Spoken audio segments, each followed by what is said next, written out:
এখন বিদ্যুতের প্রবলেম। আচ্ছা ধরুন বিদ্যুতের সমস্যা, ধরেন এইখানে সবাই আমরা বিদ্যুতের সমস্যায় ভুগতেছি, যে কথার কথা আমি উদাহরণ দিলাম।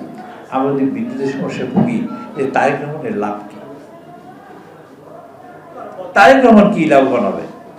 আমরা সব মানুষ তারেক রহমানের বিরুদ্ধে খেপলাম, রাগ হইলাম এবং এখানে স্লোগান দিলাম, তার বিরুদ্ধে বক্তৃতা দিলাম, এই ঘর ফাটাই ফেলাইলাম। তারেক রহমানের কি লাভ হইলো? এই দিয়ে লস হলো না লাভ হইলো? কথা বললেন আমার সাথে, লস হলো না লাভ হইলো?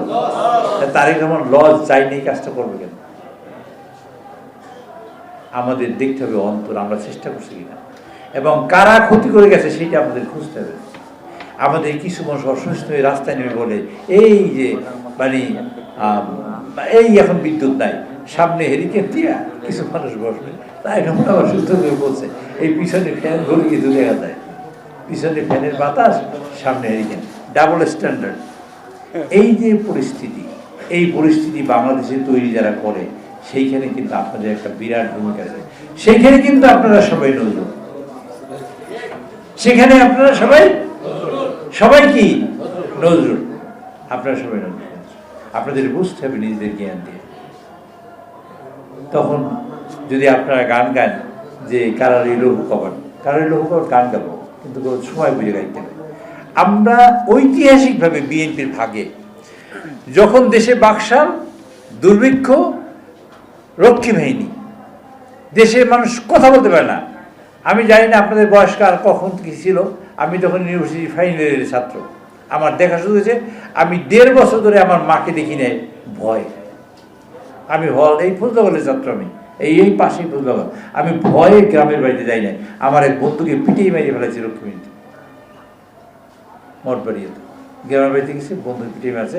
সেই ভয়ে আমি মাকে কোরবানির ঈদ, রমজানের ঈদে মাকে দেখতে যাই নাই ভয়ে। যদি বলে অন্য কিছু বইলে আমাকে যদি পিটিয়ে মারে, আমি কী করবো? কিছুই করার নেই।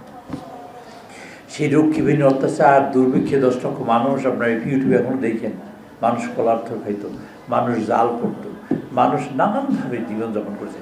সেইখান থেকে উত্তরণ করছে কার হাতে? জিয়াউর রহমান হাতে।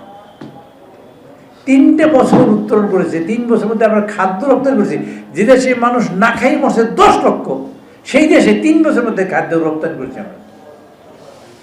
সেনেগালের রাজধানী ডাকারে এই তার প্রেসিডেন্ট আহমেদ সেক্রেটারি, বাংলাদেশের প্রেসিডেন্ট, নামটা বললাম এই জন্য যে এটা অনেক পুরনো নাম, এটা আমি স্মরণ রাখছি, আমি মনে রাখছি।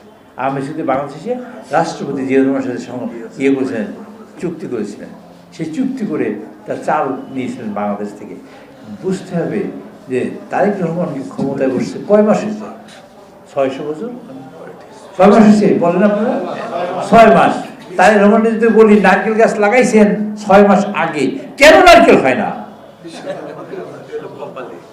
এটা সম্ভব কিনা বলুন? আমরা কেউ দোষ দিই না।